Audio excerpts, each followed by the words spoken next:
Hey, glad to have you back for your next sight reading lesson. And for this lesson, we're just going to jump right in. We're going to be playing Rest Up. It is on page 13 of your Piano Basics book. So go ahead and place that on your music stand. And let's take a quick look at it here. So it's just a short little piece, just the 2 lines here. Let's see if there's anything new here. Notice anything new? We've got a whole bunch of squiggly lines everywhere. So what are these squiggly lines? They're called rests. And rests are actually a lot simpler than they look. And what a rest means is just that you're resting. You're not actually playing a note. Okay, so if we were to clap through this piece, it's going to sound like this. So just don't worry about doing it. Just look at me. Okay, so right hand goes and then left hand goes, but we're going to just clap for every beat that we're playing. So looking at my hands here, so you can see the difference between holding through a note and resting. So you want to differentiate that when you're clapping. Okay, so go ahead and look at your music. You see we start with a quarter note on the right hand, rest on the left, and then left hand plays a quarter note, right hand rests. But if you're clapping through this, it's going to look like this. 1, 2, 3, 4. So each hand rests one at a time, and it would look like this.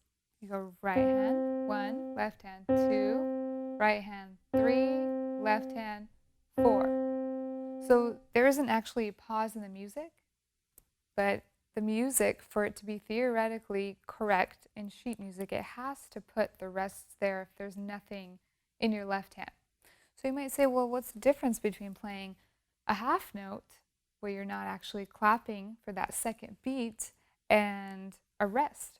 So if you had, let's just say we're clapping the beat of the treble clef for this piece. Okay, it's quarter note, quarter rest, quarter note, quarter rest. We're going to clap 1, rest, 2, rest. So you want to actually separate your hands when you're resting, so you have a difference between if you're doing a half note, which would look like this, 1, 2, you're holding, 3, 4.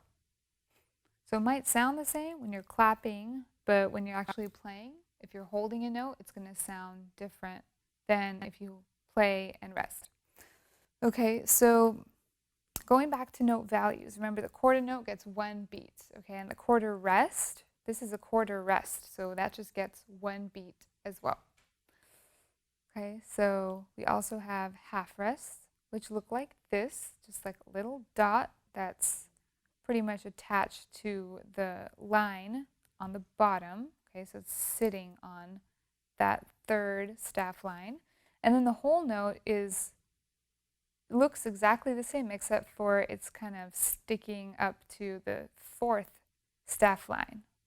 Okay, so there's a difference between when it's attached to the bottom, which makes it a half note, and when it's attached to the top line, which makes it a whole rest, not half rest and a whole rest. Okay, so just like with the half note, you hold it for 2 beats, you hold the half rest for 2 beats, the whole note you hold for 4 beats, and the whole rest also gets 4 beats just resting.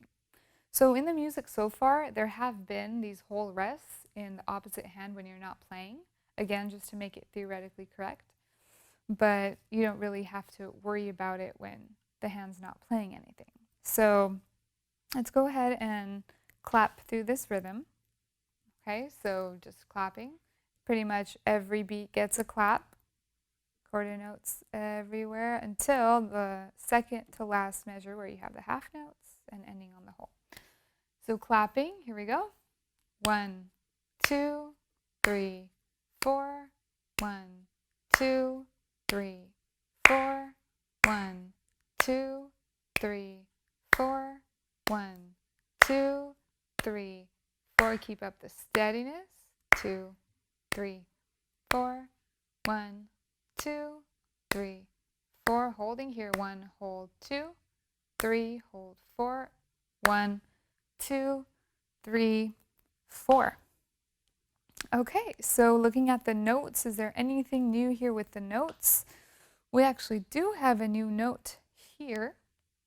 So this is on the second line from the bottom in the treble clef. So we've done C, we've done D, E on the first line, F on the first space there, and then G is going to be on the second line.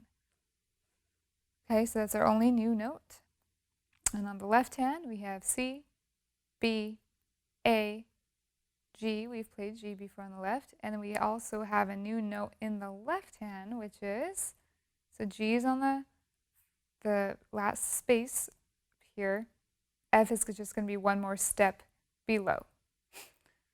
Okay, so that's G, and F is going to be right there, right to the left of it. And then it jumps back to A, and then the last one in the left is C. All right, so we have our rhythm down, and we're going to go ahead and play through this piece. So the only tricky thing here is alternating right, left, right, left. There's really nothing else new besides the notes that we've learned. And we're going to go nice and slow. Okay, ready, and right hand, 1, left hand, 2, right hand, 3, left hand, 4, up to D on the right, 1, left hand, B, 1, 2, right hand, 3, left hand, 4, now up to E on the right, 1, left hand, A, 2, right hand, 3, left hand, 4, going up on the right to F, 1, left hand, G, 2, 3, 4, all the way with your pinky on G, 1, left hand, pinky on F, 2, right hand, 3, left hand, 4, E, 1, left hand, A, 2, right hand, E, 3, left hand, 4, right hand on C, 1, hold, 2, left hand, 3,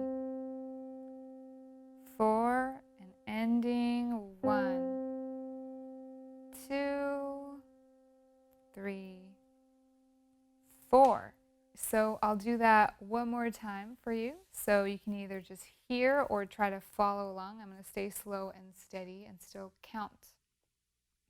Okay, last time, here we go. 1, 2, 3, 4. Notice the pattern. Now it's the right hand, second finger. Left hand, second finger. 4, right hand, E. Left hand, right hand. 3, still counting here. 4, right hand, fourth finger. 1, left hand. Right hand, 3, left hand. 4, keep your rhythm steady. Right hand, G. 1, left hand. 2, right hand, G. Left hand. 4, skipping the E.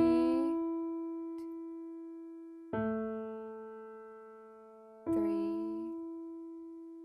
4, and then we know C here. 1, 2, left hand, 3, 4, and 1, 2, 3, and 4. All right, well, there you have it. There's another sight reading video for you. So if you're having any difficulties, we want to hear from you. I mean it. If you have any questions, go ahead and contact us, and we will get you squared away right back on the road to sight reading success. Enjoy.